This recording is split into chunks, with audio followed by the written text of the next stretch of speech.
आणि हो, नुसता ऐकू नकोस, तो कृतीत सुद्धा आण. तू कधी स्वतःचं कपाट पाहिलंयस का रे? आता तू म्हणशील, ते मी रोजच पाहतो, त्यात काय? अरे त्यातूनच आता तुझ्या मनातले प्रश्न सोडवतो बघ.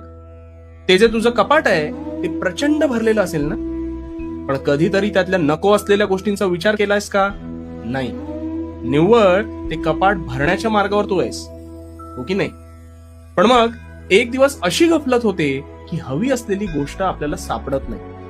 त्यावेळेस ती शोधत असताना तू ते कपाट अजून अस्ताव्यस्त करतोस आणि मग तसाच पुढे निघून जातोस. आता हे जे कपाट आहे ना, हे तुझ्या मस्तिष्काप्रमाणे आहे.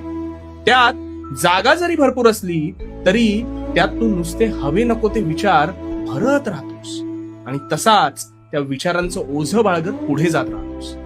आणि मग तुझ्या कळत नकळत नकारात्मक विचार तुझ्या मनावर अधिराज्य गाजवू लागतात.